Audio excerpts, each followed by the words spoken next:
Hi everyone, Canoopsy here, and I got the iPhone 13 series a few days early before launch, and I've been using these phones non-stop, testing everything out, from the camera performance to the battery life, experience, software, displays, and everything else. I also asked you all on Instagram and Twitter if you had any specific questions about these phones, and you all didn't disappoint. I got some excellent questions. And that's what this video is all about, giving you the truth, answering your top questions. Let's do it. Okay, so the colors of these devices are quite unique this year. My personal favorite has to be the Silver and White Pro. It was what I used last year with the 12 Pro series, and this year once again it just looks super clean. It's my personal favorite. Now, the new Sierra Blue color is the most talked about out of all the iPhone colors this year, and it's definitely a weird one. Despite having blue in its name, it's not really a super blue phone. That goes to the regular 13 in blue, which is very blue. I'd say this iPhone leans more towards a gray with a subtle blue tone in most lighting, but in some scenarios it can look like a very light blue, not pastel, but a muted metallic blue. Versus all the images on Apple's website, it's definitely not that blue in person. It's a nice color, it looks pretty clean, but it's not really my thing. The new Starlight color is pretty interesting. On the regular 13 and 13 mini, it's kind of like a warmer tone of white. It's nice. The midnight color on the regular 13 series is not actually a black or dark gray as the images and name might suggest. It's actually a very, very dark blue. So this year, there is no black iPhone. The graphite iPhone is the closest it gets, but that's definitely a gray.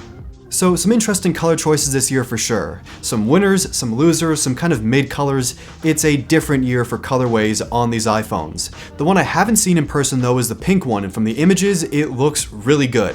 If you've seen it in person or you have this phone, let me know what you think about this color in the comments down below.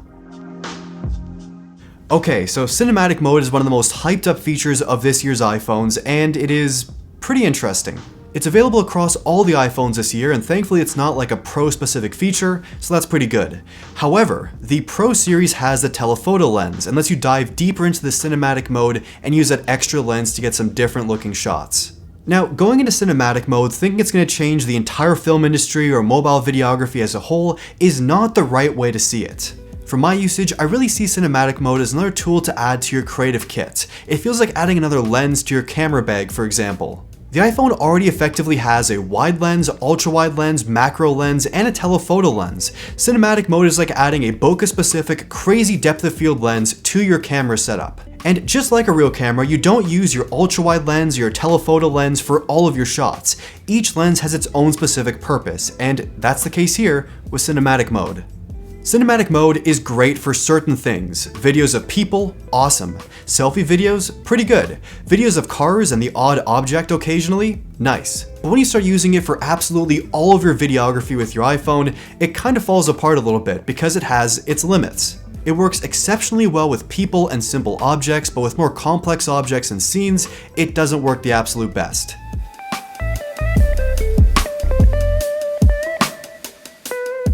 And to be fair, you don't have to even use it all the time when shooting videos. The iPhones already have pretty great depth of field. This just takes it a little bit further. So is cinematic mode the killer must-have feature of all these new iPhones? Well, no, but it is great to have. It's an awesome creative tool, and I can't wait to use it even more. Some people are already putting it to great use. And by the way, since you can actually adjust the aperture of cinematic mode, you don't have to always leave it in f2. Putting in f16 gives you much better, more realistic results, in my opinion.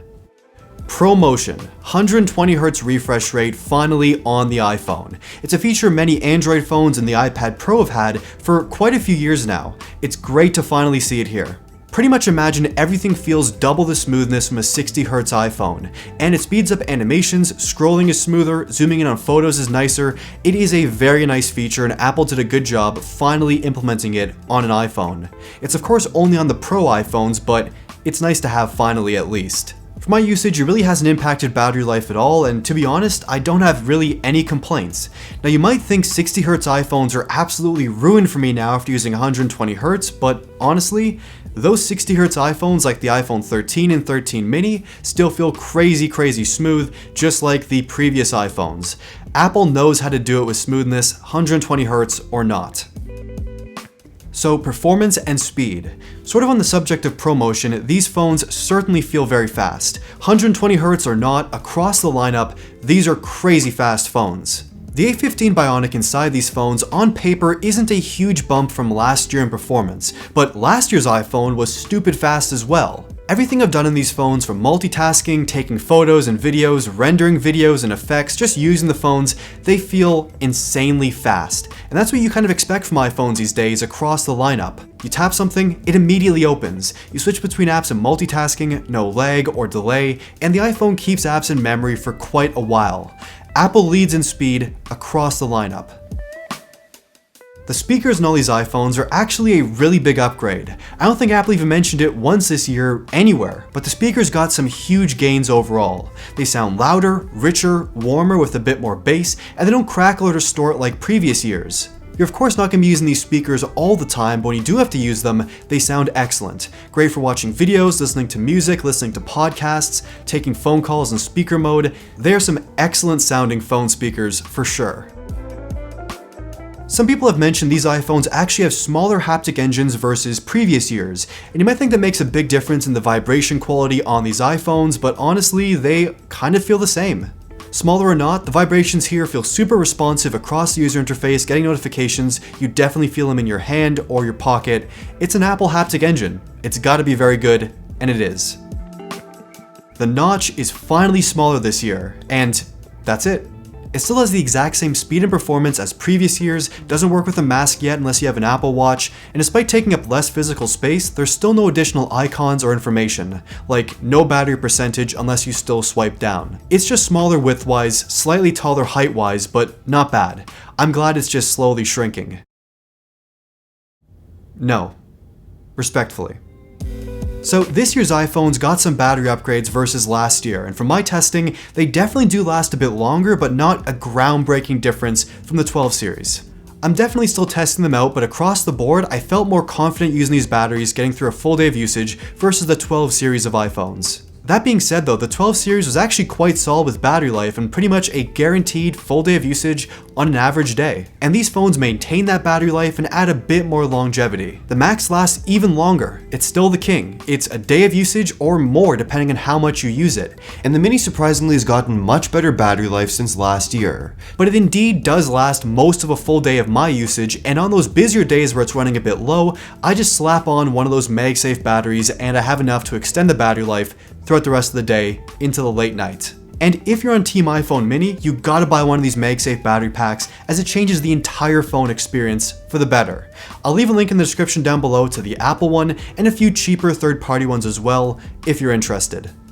So versus last year, Apple's estimates of 1.5 to 2 hours more battery life on these 13 series iPhones is mostly pretty accurate. I definitely feel a lot more confident using these phones getting through a full day of usage. All depends on which phone you choose and how much you use your phone. But of course, if you're coming from an older iPhone, you're gonna really notice those battery life gains for sure.